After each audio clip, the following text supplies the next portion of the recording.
From the 40, R.J. Harvey gets the handoff. Cowboys can't seem to remember how to tackle, and he is gone. 40-yard touchdown. Broncos go up 7-3. Later in the first, same score. Bo Nix dropping back. Troy Franklin touchdown. But he can't stop a cold right now, Coach. Oh, boy. Oh, Broncos up 14-3.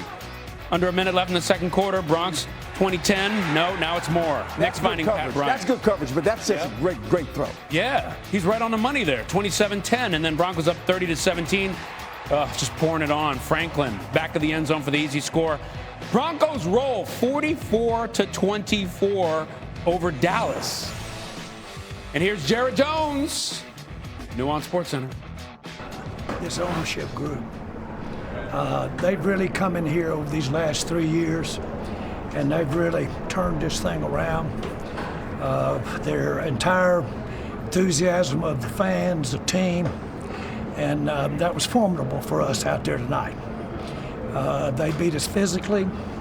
Their lines beat us, but their overall team, and they did it with a young quarterback. My hat's off to them. Great win for them. We all know that we think a lot of Sean Payton. It was a big win for them. We had high hopes because we thought we could come in here and have a big win for us. It didn't happen. They had everything to do with it. We got to get better.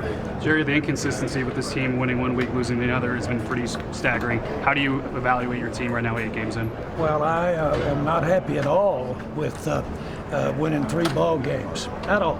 And that starts really for what our goals are. Can we play better? Of course we can play better. But we knew coming in here, their fronts, both their defense and offensive front, was going to be a challenge for us. And we needed to offensively be able to play against a real big-time defense, and they played well, their defense. So I'm more impressed with how they handled us, our offense, because it was up front that made a lot of difference there. Secondly, I thought that we could stop them better defensively. We all saw the same thing out there. We've got a lot of work to do. Your defense showed some strides against the Commanders. Your defense played better against the Commanders. Did that make it even tougher to watch, the fact that they couldn't play well at all today? Well, at this juncture, you would look at it from the standpoint of how do we go forward and how do we play better. And again, I've said all along, you've got to, out there, you've got to step up and against the running game. I think we had 10 or 11 plays at almost the half or halfway through the second quarter, over 10 yards or more and play. And we got to come up and do a better job of run stopping. We knew that if we didn't do that on that front, that it was going to be a long day for us, and that's what it was. My penalties hurt you to Jerry. All right, so on the other side, Sean Payton and his Broncos now 6-2 atop the AFC West. Here's Sean Payton. It's new on SportsCenter. Obviously, good win. Thought we did a lot of things well, overcoming the first turnover in the first series. Defensively, held them to a field goal. I thought we defended them really well, and then offensively, I felt like we did a great job at the line of scrimmage. So our run numbers, our pass numbers, all of it was kind of lopsided. So proud of how we played, coming off of last week's win. Those analytics are a pain when you look at them. And I'm glad we addressed it at the start of the week. It's a mistake I made years ago, not talking about it. And we just discussed it. And they did the same thing when we were discussing the road game before London. So good win. Any questions?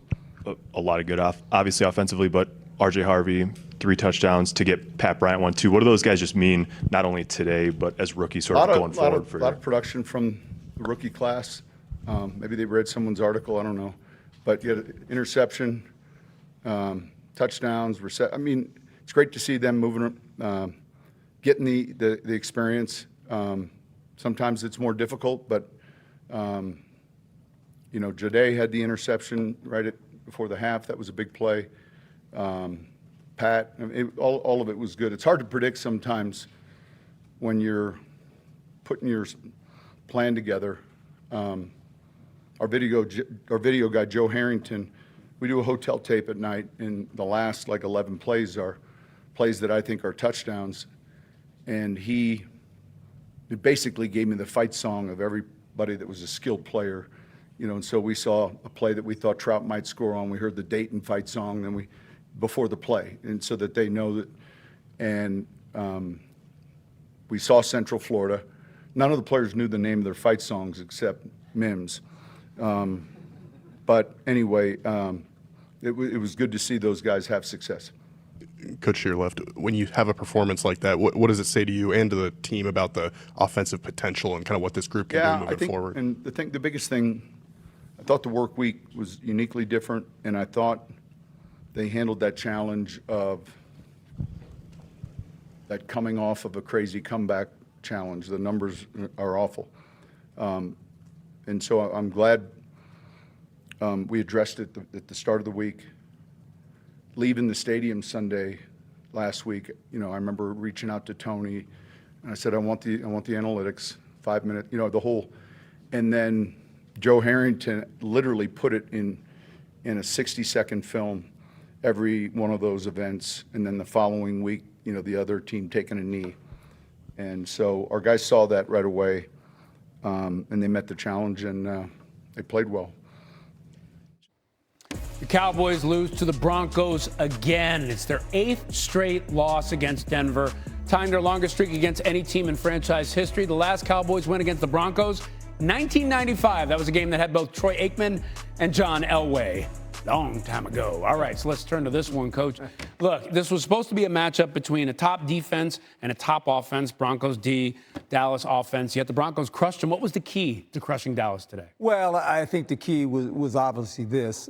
When you're Sean Payton, you put together a football team, you have a young quarterback, you want to play good defense, and you make the point.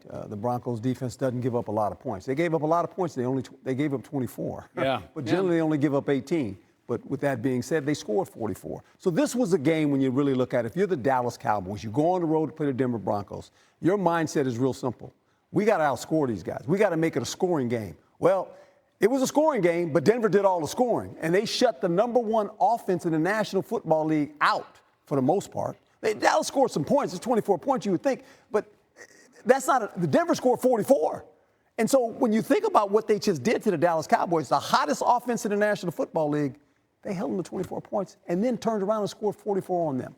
Wow. So still, Dallas is still looking at the season like we can try to make the playoffs. At least I believe they're looking at that. How do they do that at this point? What do they need to do? Because the D is just, oof. Well, they know they have to score points. Mm-hmm. The problem is they ran into the third-ranked defense in the National Football League. That only gives up 18. Yeah. Now, we can say, hey, you scored 24 points. That wasn't good enough. They didn't anticipate the Denver Broncos would score 44 on them. But can they be a playoff team like this with this defense giving up that many points week in, week out? Because when you can control the line of scrimmage offensively, when you know you can run the football and you can stay in 2nd and 5 and 2nd and 6, you never play third down. See, people think third down's big. It's never big if you're in 2nd and 5 because you convert that and you never get to third down. You just keep the ball away from teams, and that's what good teams do. Keep the ball away from scoring teams if they can't play defense. And the Dallas Cowboys played a little bit better defense today. Yeah. But think about this. They have the #1 offense in the league. #1, not 2 or 3, #1. Yeah. Couldn't get it done today. Yeah, defense can't stop a nosebleed. So we'll have to look, at some point, it's got to get better. I don't know how for them to be a playoff team. They got to get turnovers on defense to get off the field. Okay.